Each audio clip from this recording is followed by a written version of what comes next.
नमस्कार विद्यार्थी मित्रांनो, आज आपण प्रॅक्टिस सेट 24 सोडविणार आहोत. Write the following rational numbers in decimal form. येथे काही आपणास रॅशनल नंबर दिलेले आहेत, तर त्या रॅशनल नंबरला आपणास डेसिमल फॉर्ममध्ये कन्वर्ट करायचा आहे. सोडूया. प्रश्न ॲज इट इज ब्लँक पेजेसवर आपण लिहून घेतलेला आहे. फर्स्ट 13/4. 13/4 म्हणजे याचा अर्थ असा होतो, 13ला 4ने डिवाइड करायचं. 13ला 4ने डिवाइड करायचं. आता 3चा भाग जाईल, 4 त्रिक 12. सबस्ट्रॅक्शन घेतली तर 1 येईल. नंतर आता इथे 1 स्मॉल आहे 4 पेक्षा. येथे कधी पण अंक मोठा पाहिजे तरच भाग देता येईल. येथे 1 लहान आहे म्हणून आपण एक 0 घेणार. येथे 0 घेणार म्हणजे इथे पॉईंट देणार. आता 0 4 2 8. 8चा भाग जाईल, रिमाइंडर 2 येईल. आता 0 घेऊ शकतो आपण कारण पॉईंट दिलेला आहे आपण. आता नंतर प्रत्येक वेळेस 0 घेता येईल आपणास. 4 5 20 म्हणजे कंप्लीट भाग जाईल 5चा आणि रिमाइंडर येईल आपली 0. म्हणजे 13/4 डेसिमल फॉर्म काय आला 3.25 हा आलेला आहे. यामध्ये सेकंड आहे आपलं -7/8. साईनचा विचार आपण आन्सर लिहिताना करू. फक्त आपण -7/8 त्याऐवजी आपण 7ला 8ने डिवाइड करू. आलेल्या आन्सरमध्ये मायनस साईन आपण ॲड करू. आता हा नंबर लहान आहे, हा मोठा आहे. येथे नंबर मोठा पाहिजे आपणास. मोठा घेण्यासाठी एक 0 घेणार. स्टार्टिंगला 0 घेतो आहे आपण, त्यामुळे 0 पॉईंट द्यावा लागेल स्टार्टिंगलाच. 8 64. रिमाइंडर येईल 6. आता एक 0 घेऊ शकतो. 8 7 56. रिमाइंडर येईल याची 4. आता 0 घेतला. 8 5 40. रिमाइंडर 0. येथे रिमाइंडर 0 आलेली आहे आणि येथे रिमाइंडर आपली 0 आलेली आहे. कंप्लीट भाग गेलेले आहेत. -7/8. आन्सर काय आलं आपलं 0.875. पण हे प्लसचं काढलं होतं आपण. साईन मायनस आहे आपलं, म्हणजे आन्सरला आपल्याला मायनस लिहावं लागेल. आता येथेही रिमाइंडर 0 आहे, येथेही रिमाइंडर 0 आहे. दोन्ही ठिकाणी कंप्लीट भाग गेलेला आहे आपला. असा जर भाग पूर्ण गेला असेल तर यांना काय म्हणायचं, टर्मिनेटिंग डेसिमल फॉर्म. हा फॉर्म कोणता आहे, टर्मिनेटिंग डेसिमल फॉर्म. कारण येथे रिमाइंडर 0 आलेली आहे, म्हणजे कंप्लीट टर्मिनेट झालेला आहे, पूर्ण प्रोसेस एंड झालेली आहे आपली. मग अशा डेसिमल फॉर्मला टर्मिनेटिंग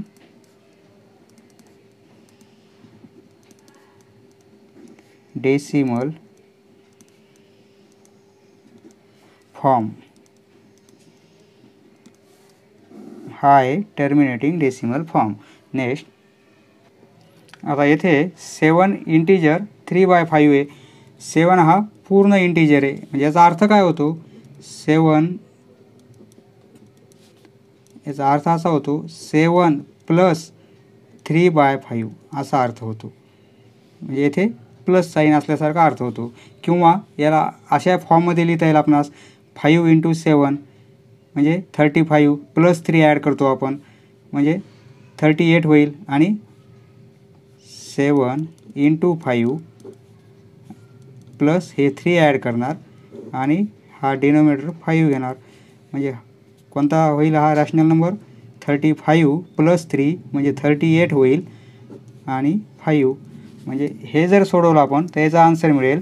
किंवा असं जरी सोडवलं, फक्त हे याचा डेसिमल फॉर्म काढला आणि तो 7मध्ये ॲड केला तरी हे आन्सर मिळेल. आपण दोन्ही पद्धतीनं काढू. सपोज 38ला आपण आता 5ने डिवाइड करू. 7चा भाग जाईल 35. 3 राहतील. 3 लहान आहेत 5 पेक्षा, त्यामुळे इथे 0 घ्यायचा. मग इथे 0 घेताना स्टार्टिंगलाच आपण 0, आता येथे 0 वाढवतो आहे आपण, मग इथे पॉईंट द्यावा लागेल. आणि 5 6चा भाग जाईल. 0 घेतल्यानंतर 6चा भाग जाईल आणि रिमाइंडर येईल 0. म्हणजे हे आन्सर किती आलं आपलं 7 इंटिजर 3/5 म्हणजे टोटल आन्सर आलं 7.6. आणि या पद्धतीने जर केलं आपण 7 फक्त 3/5 काढू आपण 3ला 5ने डिवाइड करायचं. 3 लहान आहेत 5 मोठे आहेत. इथे 0 घेतला 0 पॉईंट देणार आणि 6चा भाग जाईल कंप्लीट 0. म्हणजे आपला रॅशनल नंबर 3 इंटिजर 3/5 आहे आणि इक्वल टू 7 प्लस 3/5. आन्सर किती आलं आहे 0.6 आलं आहे 0.6. 7 प्लस 0.6 म्हणजे किती 7.6. 7 प्लस म्हणजे 7.0 आणि 0.6 त्याचं ॲडिशन घेतलं आपण 6.7 म्हणजे 7.6. हे आन्सर दोन्ही आन्सर इक्वल आहेत. कोणत्याही पद्धतीने आपल्याला सोडवता येईल हे. नेक्स्ट 5/12. 5ला 12ने आपणास डिवाइड करायचं आहे. 5 लहान आहेत म्हणजे इथे स्टार्टिंगला 0 घ्यावा लागेल आपणास. येथे 0 घ्यायचा स्टार्टिंगला म्हणजे इथे 0 पॉईंट द्यावा लागेल. आता 4चा भाग जाईल 12×48 रिमाइंडर 2 येईल. आता एक 0 घेऊ शकतो आपण इथं कारण 2 लहान आहेत 12पेक्षा म्हणून 0 घेतला तर 1चा भाग जाईल. सबस्ट्रॅक्शन केलं तर रिमाइंडर आपली 8 येईल. आता 8 लहान आहेत म्हणून पुन्हा 0 घेणार आपण.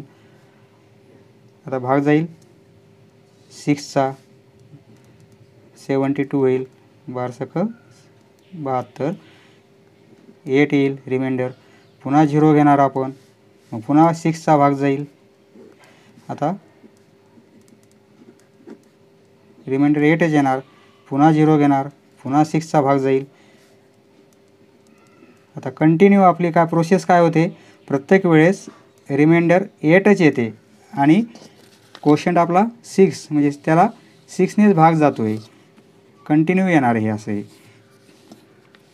म्हणजे मग 5/12 आन्सर काय आलं आपलं 0.4166 हे असे कंटिन्यू 6 येतील. आता हे 6 हा फिगर कंटिन्यू येत असल्यामुळे आपण याला असं लिहिणार 0.41 आणि 6च्या डोक्यावर इथे एक नुसता पॉईंट देणार असा.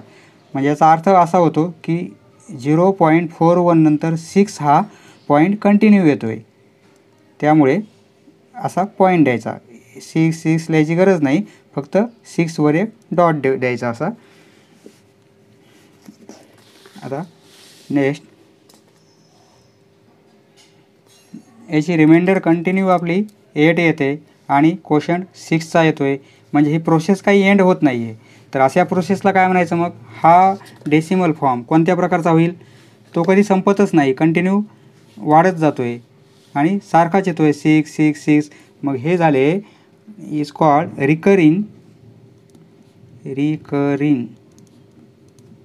Recurring decimal form.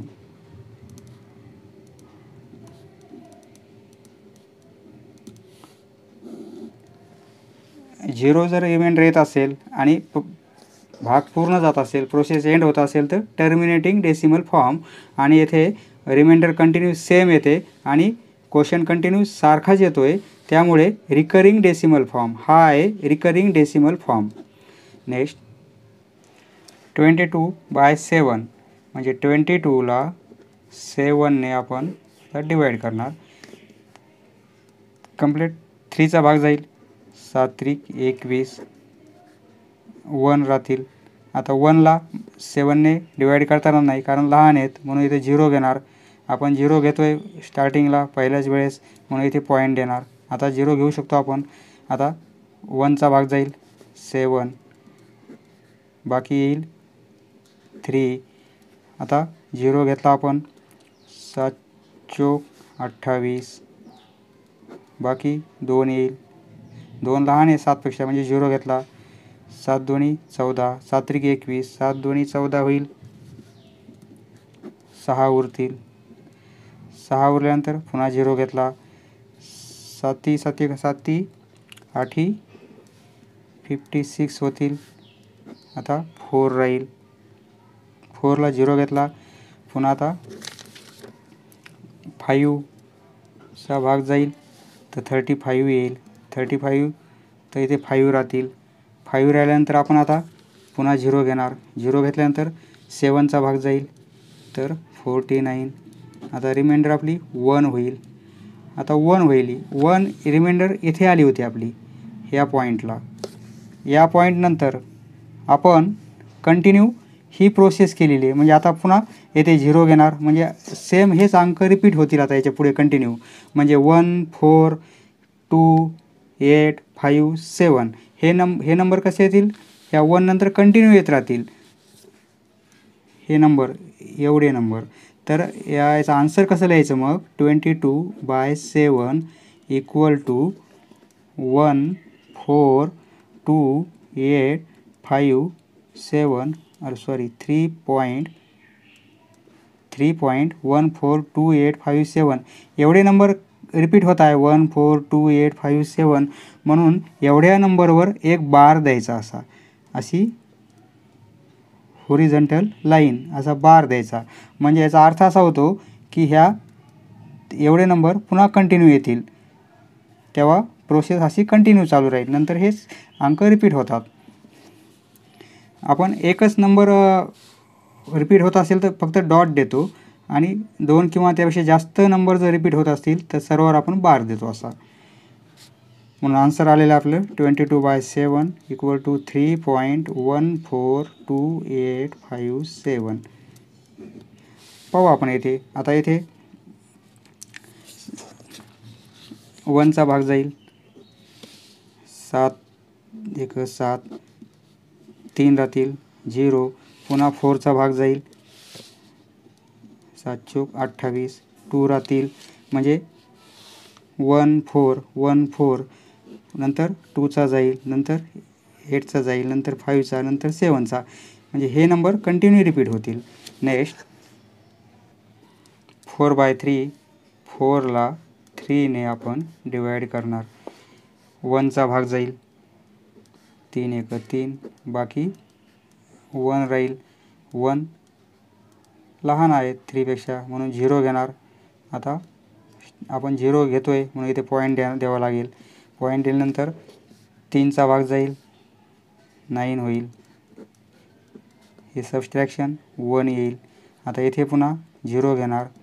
पुन्हा 3चा भाग जाईल 9 येईल. रिमाइंडर 1 राहील. पुन्हा 0 घेणार. पुन्हा 3चा भाग जाईल. म्हणजे ही प्रोसेस कंटिन्यू येईल. प्रत्येक वेळेस काय होतो? 1 आपला रिमाइंडर कंटिन्यू येतोय. आपण 0 वाढवतोय आणि क्वोशंट आपला 3 3नं वाढत जातोय. प्रत्येक वेळेस रिमाइंडर आपला 1च येणार आहे. त्यामुळे आन्सर काय होईल? 4/3 इक्वल टू 1.333 हे 333 काय होतील? कंटिन्यू वाढत जातील. म्हणजे आपण 1.3 इक्वल टू 1.33 हा एकच नंबर प्रत्येक वेळेस रिपीट होतोय म्हणून 3वर आपण एक डॉट देणार. नेक्स्ट 7/9 7ला 9ने आपण डिवाईड करणार. 7 लहान आहेत 9पेक्षा म्हणजे आपल्याला स्टार्टिंगला 0 घ्यावा लागतोय म्हणून येथे 0 पॉईंट देणार आपण. येथे 0 घेतला. आता 7चा भाग जाईल 63 9 63. रिमाइंडर आपली 7 येईल. पुन्हा 0 घ्यावा लागेल. पुन्हा 7चा भाग जाईल. मग म्हणजे कंटिन्यू 7 आपली रिमाइंडर येईल आणि आपण कंटिन्यू 7चा भाग देत राहणार. आता कंटिन्यू 7 आपली रिमाइंडर येते. तेच ते अंक रिपीट होत आहे आणि आपला 7 7 क्वोशंट रिपीट तोच होतोय. म्हणजे 7/9 इक्वल टू आन्सर काय येईल? 0.777. हे 7 नंबर वाढत जातोय.